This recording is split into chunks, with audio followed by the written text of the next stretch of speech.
Good evening, ladies and gentlemen. It's a beautiful 20th of February, 2024. About the Tuesday Rant, the Crusty podcast. This episode, more green schemes. Yes, Mr. Stephen Gilbo in trouble again, sidestepping, all that good stuff. And of course, NATO was upset with Canada. Again, gee, what is new? I wonder, why are they so upset with Canada? Maybe it's because our prime minister sucks. Anyway, all that more come out in the podcast. Please stick around. Listener review discretion may be advised because I do like to swear, smoke the odd cigarette, make funny faces. Stick around. Hit it, sweetheart. Because I am hard, you will not like me. Yes, sir. There is no racial bigotry here. Here you are all equally worthless. From Western Canada, this is the Crusty Canuck podcast, a Canadian veteran's point of view on political, social, economic issues and life. Here's Crusty. That's right, ladies and gentlemen. Welcome to this beautiful 20th of February for another Tuesday rant. I'm your host, Crusty Canuck. I hope you all had a great week. I know I've been pretty busy this week with work and everything and some legal stuff to get some of my screenwriting and all that sorted out. Anyhow, I'll make a long story short, as the title said, the Tuesday rant, more green schemes, NATO upset with Canada. So we'll start with the whole green scheme again. Mr. Stephen Guilbeault, Mr. Environment Minister, and Mr. Climate Change Aficionado. Last week basically said if we don't smarten up when it comes to oil and gas, he's not going to make sure there's any roads built. Then again, it's not really his jurisdiction. I know that's a provincial and municipal thing. He has to say, he's going to cut off the money supply. But we've all heard that story before when it comes to any federal minister in this country since 2015 who has threatened to cut off the money supply has done nothing but give money away to other people. So it just goes to show you out there, ladies and gentlemen, how inept and how out of touch our politicians are. Anyway, just before we carry on there too, I'd like to say this is brought to you in part and supported by Veterans for Freedom Television, coming soon. Please stay tuned to your local internet listings to find information on that as well. If you're liking here to see, please click like and subscribe, ladies and gentlemen. Please comment too. My last video, I've had one comment, and that was for myself, asking why people haven't commented. Now, I'm not demanding a comment or two, but out of the 160 likes that I've had and 160 views that I've had, correction, the 30 odd likes and 160 views, nobody said anything. Interesting. Why is that? Anyway, not that I demand comments, it's just to my listeners out there and to my viewers alike, when you comment and like Canadian content, it tells the algorithm that people are watching and people are considerate, and there's a fan base for it too. So you don't have to comment if you don't want to, but if you do, it helps us along. It helps all of us Canucks out here too, because Bill C-11, C-18, C-36 are basically censorship bills that are supposed to heighten the awareness and heighten the algorithm of mainstream media, while us young guys and us young little plebes here and us innocent little folk, basically independent guys, get stifled. So the more you comment, the more you share this around, the more it's out there, the more Canadian content for Canadians and Americans and whoever wants to watch Canadian content can see it. So please click like, subscribe, and comment if you can too. Anyway, carrying on with this episode of the Tuesday Rant. That's right, mug up there too. More green schemes and NATO upset with Canada. So, excuse me, as I was saying about Stephen Guilbeault, last week he said, no roads if Canada doesn't smarten up in regards to oil. And then he kind of backtracked. Oh, no, I didn't say that. I'll have a video here from the fine Lauren Gunter from Sun Media there to explain in finer detail the buffoonery that these people constantly promote in the name of green and world climate and all that too. Now, I personally don't believe that we are going to die due to climate change. I do believe that the climate is changing because planet Earth is constantly changing throughout the eons and eons and eons and eons. Okay. George Carlin did a stand-up routine about maybe 15 years ago, talking about the planet's fine. It's just the people are, what, kind of, self-explanatory. So it doesn't really matter or how much plastic bags we use or how many aluminum cans we use, okay? We're not gonna save the world by cutting back on things. Now, a coworker sent me a video just recently. I can't queue it up just yet, but I will leave it in my description for you to follow, ladies and gentlemen. It's about agriculture, and I work in the agriculture industry. I work with cattle, and, it's a good job, right? And there's a lot of people out there, that I know personally who love a good burger and a good steak, a nice fine roast on a Sunday, evening. So, when you have the powers that be, such as Stephen Guilbeault and all these other aficionados that come after, and, if you actually pay attention to what's going on in Europe right now with German farmers, Italian farmers, French farmers, Belgian and Dutch alike, you're seeing a big upheave, right? Because the powers that be, in the name of wokeness and climate and the WEF, all that good stuff, are trying to stifle production, trying to halt production, trying to tell more and more farmers what they can produce with less, what they cannot produce, basically just cutting things off by the legs at 1 inch at a time. And they wanna try that crap here too, okay? But I think they're afraid they might have another convoy. Hmm, interesting, eh? Can't have that kind of behavior, right? But needless to say, we have to really tone down the whole green mantra. I like clean water, I like clean parks, I like trees, I like going camping, I like being outside, and I think we have come a long way, especially in the past 50 years when it's come to looking after the environment, looking after our lands, looking after people, and making sure people are fed. And there's health regulations and certain standards when it comes to processing meats and processing plant foods and certain flour and canola, et cetera. So we know what we're doing here. Unfortunately, based on the narrative that's being, submitted for our approval on a daily basis, all the Greta Thunbergs out there and all the Stephen Guilbeaults and the Catherine McKennas and all the green schemers, the AOCs down in the United States, and to my American friends, I'm sorry that she's in charge of some things, but, you know, crack don't smoke itself, right? It's getting to a point where they think they have the answer, by putting a Band-Aid on a sucking chest wound. The answer is simple: leave people alone. That's what you can do. You can leave people be, let farmers produce, and cut these ridiculous taxes. But of course, no, they won't.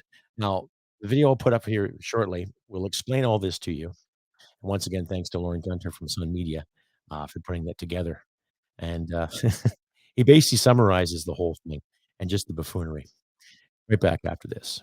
Stay updated and follow Crusty Canuck on Facebook, Twitter, Gab, Telegram, YouTube, and Podbean. Subscribe today and donate at crustycanuck.ca.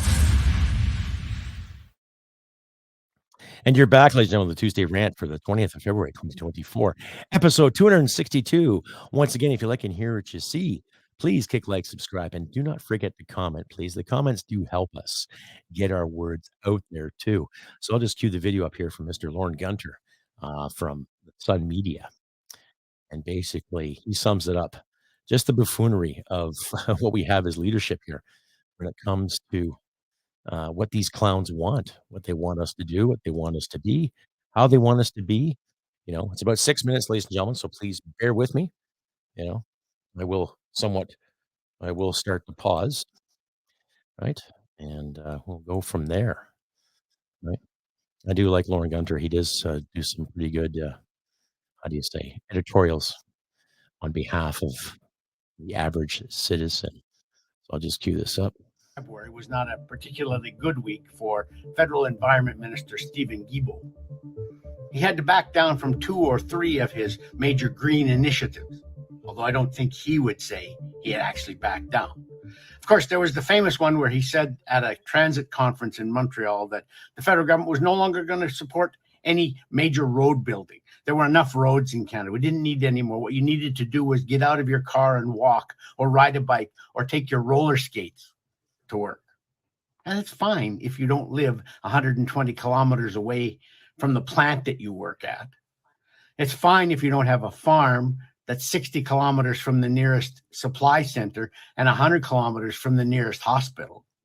He just doesn't understand Canada. And I think that fact was explained to him because that was on a Monday. And by the Wednesday, Guilbeault was saying, no, I didn't say that. That's not what I meant. You didn't understand. when it was clearly what he had said and what he had meant, because there were cameras there, there were reporters there, there were 250 delegates at the conference where he was speaking.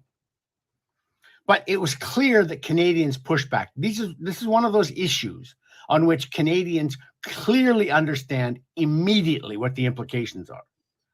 They clearly understand the secret agenda of the government, which is to get us out of cars, period, to close down the oil industry, period, to deindustrialize our country, period. It's all summed up in one easy step from the federal government. So by the Wednesday after the Monday where he'd made this statement, Guilbeault was backpedaling. He was saying, no, I didn't mean that. We will support road building, but, we have a lot now, and I really want people to get into active transportation. That means bicycles, walking, taking your roller skates, your roller blades, your skateboards, whatever, to work. And it's ridiculous. In a country this size, you simply cannot make that work. But he also had to back down from his net zero power grid. You remember before Christmas, he announced that by 2035, there would be no more emissions from generating power in Canada. Well, we then had some very brutal lessons in January in the West and in Nova Scotia about what happens to the power grid when you are based on wind and solar, or based on heat pumps rather than natural gas furnaces. And winter hits. We were almost without power in Alberta for 2 days because it went to minus 40 and the wind turbines all stopped turning. You can't turn them after about minus 25 or the blades might break. So Guilbeault said this week as well, I've heard you've been listened to, and I'm going to bring in about a dozen major changes to my net zero power grid regulations. They also had to rename the carbon tax credit. Canadians apparently aren't giving the Liberals enough credit for giving them rebates 4 times a year on the amount they spend on carbon tax. But since you spend the carbon tax at the pump or on your heating bill at home every time you fill up or every month when you pay your bill, and the rebates don't come connected to that, people don't see, perhaps, what the federal government is doing. So they're going to change from the Carbon Action Initiative, which is what they were calling the rebate, to the Canada Carbon Rebate, as though somehow Canadians are going to be fooled by what that is. Oh, yes, let's call it the Canada Carbon Rebate, and they won't understand that this is the old carbon tax and the old rebate. Like, you're too dumb to figure that out. That's what gets me about this government, is always, it's your fault that their green initiatives aren't working. It's your fault that you're not buying enough electric vehicles. It's your fault that the things don't go very far on a charge. It's your fault that you're not getting out of your car and into a bus, even though you live in a neighborhood or a suburb where you can't get on a bus and go to work. They blame you for their failures. And Guilbeault has had a lot of them this year. Remember when Trudeau announced last year that he was going to cut the carbon tax on home heating fuel, but really only in Atlantic Canada. There was a big blowback across the country, so big that the Liberals were in danger of losing the carbon tax initiative. And so they decided, they had to cancel a bill that they had allowed to go through the House of Commons that would have given a carbon tax cut to farmers. So if your food is more expensive this year, it's because the Liberals messed up on giving the carbon tax exemption in Atlantic Canada. So they had to cut the carbon tax exemption they had planned to give farmers. It's going to cost about $1 billion a year on farmers' heating bills. And so where's that going to go? It's going to go on your cereal. It's going to go on your meat. It's going to go on your produce. All of the things that you buy at the grocery store that are already too expensive are going to get more expensive because the Liberals messed up on the carbon tax exemption for Atlantic Canada. So this is a government that's in complete chaos. And the face of that is Steven Guilbeault, the federal environment minister. So is it any wonder that the Conservative Party's internal polls show that Guilbeault is a benefit for them? He is so unpopular, so disliked by Canadians outside of Montreal and Toronto, the little progressive bubbles, that he's pulling the Liberal Party down with him. For Post Media, I'm Lorne Gunter.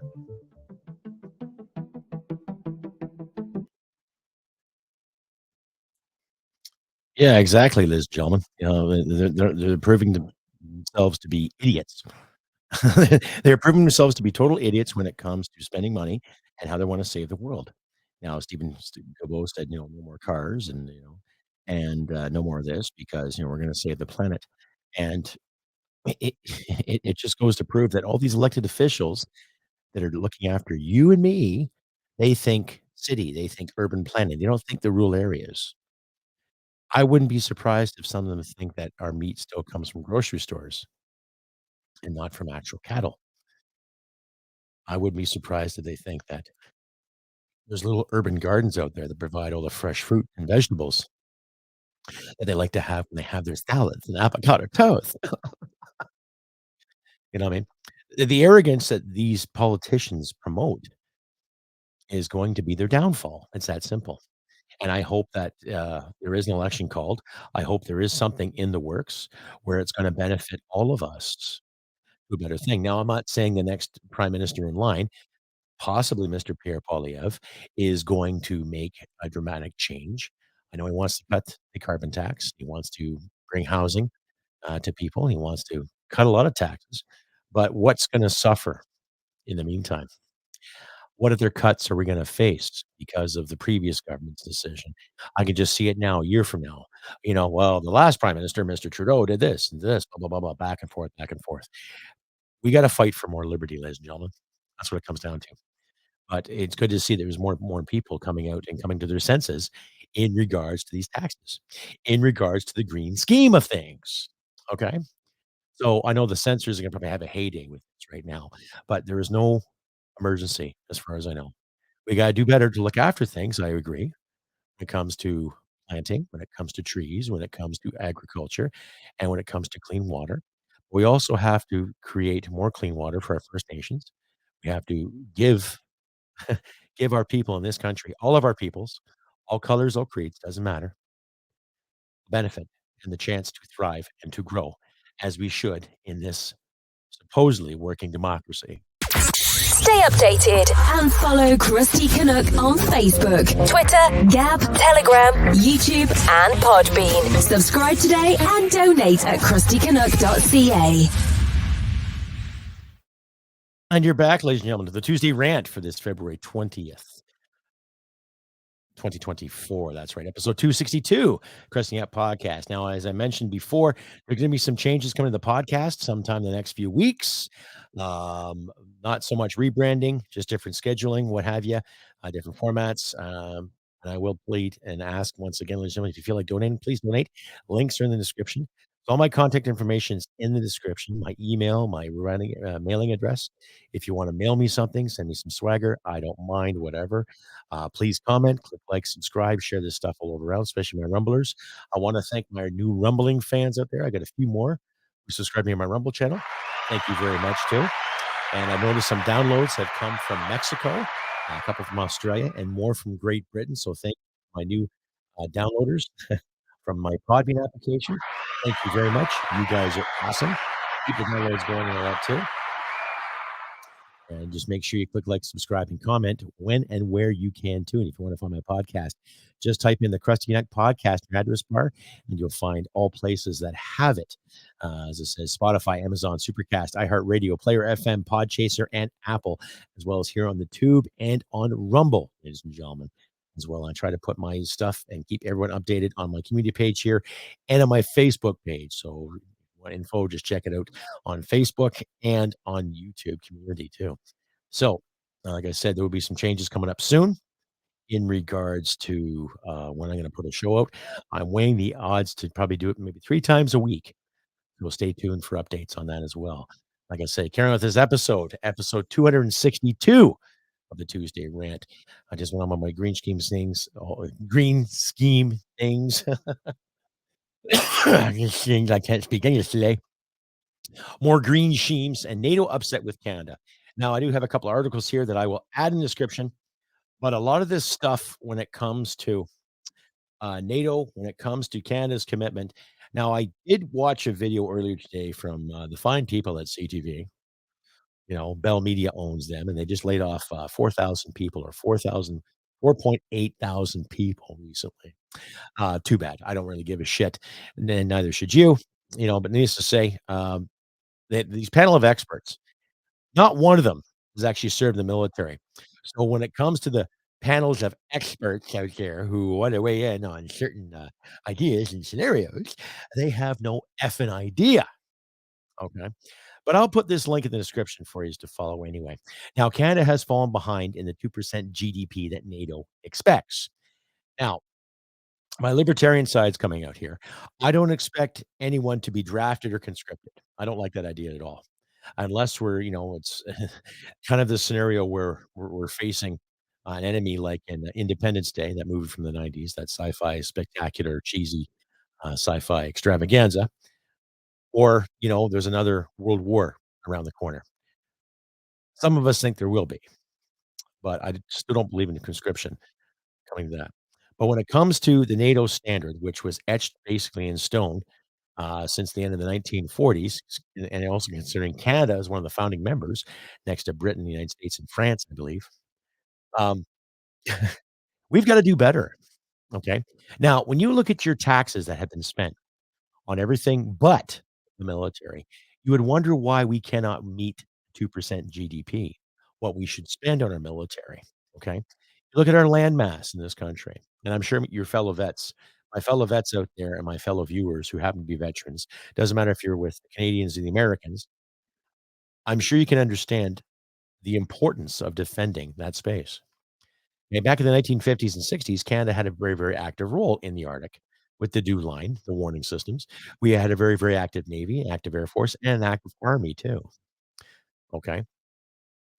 Now, to my civilian listeners out there, to my fans who never served a day in their life, I'm not put you down. You have to understand that there's more to the Canadian military than what we did back in the 80s and 90s in regards to peacekeeping. Okay. Peacekeeping was another role that was adopted. That's not the only role our military did. That was just another role that our military adopted, and we were pretty good at it too.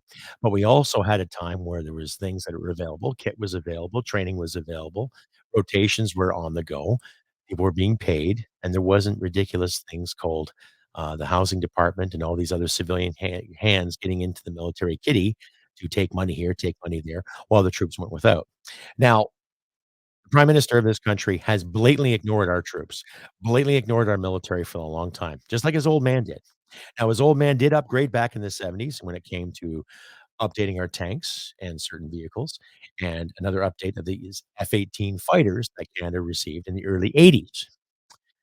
Now, since this Liberal government has come in, they've done nothing but try to renew old equipment they bought from Australia to upgrade our CF-18s and, upgrade our tanks. They tried to, but they end up giving a few tanks away to the Ukraines and a lot of ammo and a few extra bucks and a lot of kit, a lot of logistics that this country needed, okay? Now, I'm not anti-Ukraine at all. I feel bad for Ukraine, but there's things we need to look after here.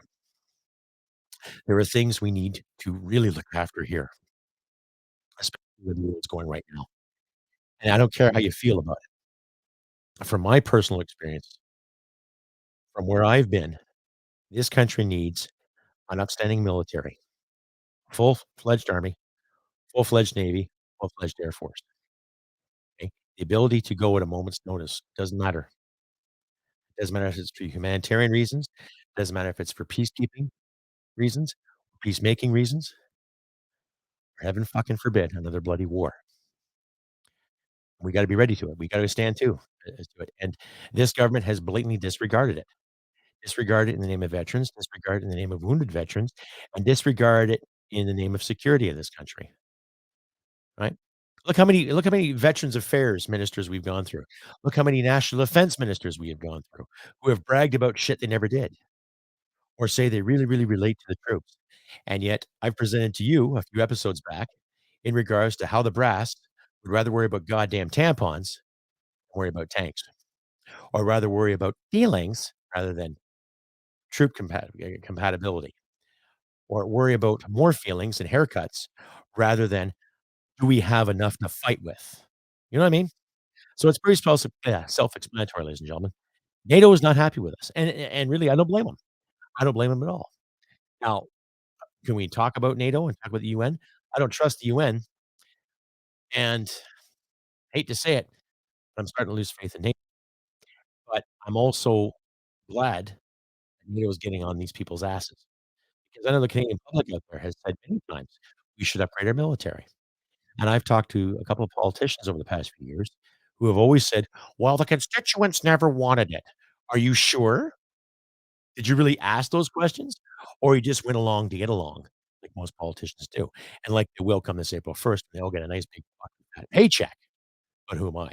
Right? So what we have to do, ladies and gentlemen, is that I encourage all of my Canadian listeners out there, and my American listeners too, and all my listeners worldwide, okay? You gotta stand for what's right, especially my Canadian listeners, okay? Write your MP.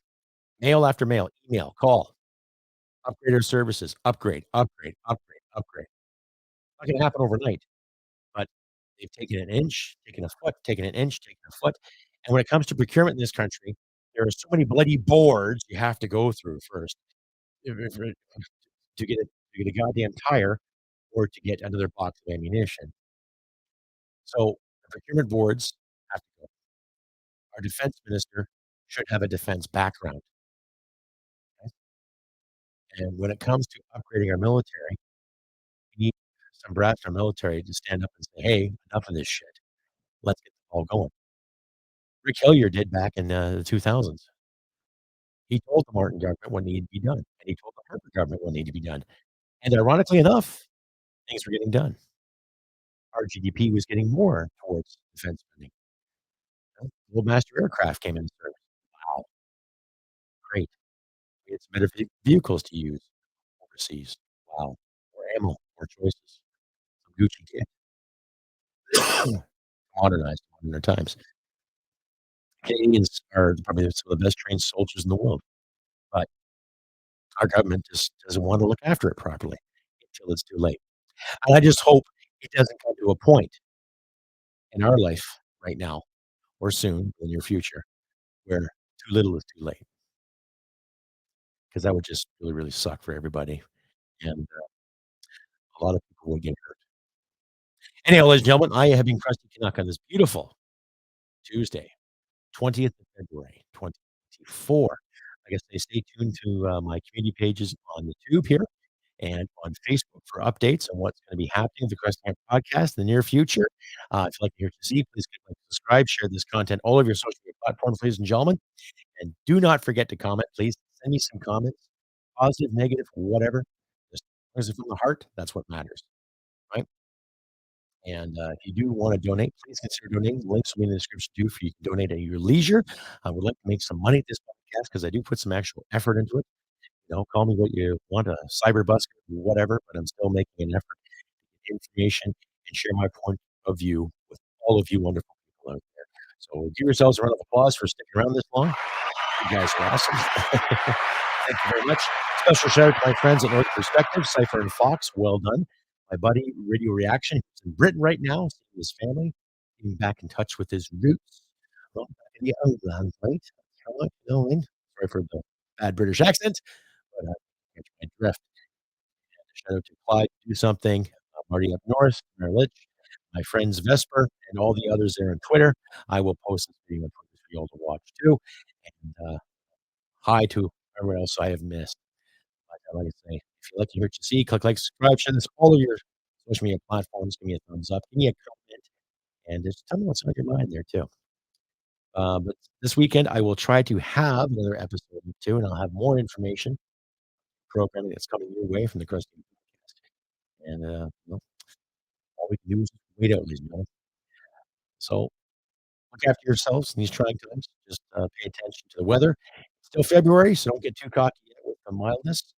Keep your cords on standby in case you charge your vehicles at night, whatever. Lock your ears, all that good stuff. Keep your warm kit handy. It's still February, so you might get a cold snap just yet. Right? Just rub the reality in those green spaces. And we tell them again that windmills and your solar panels didn't work.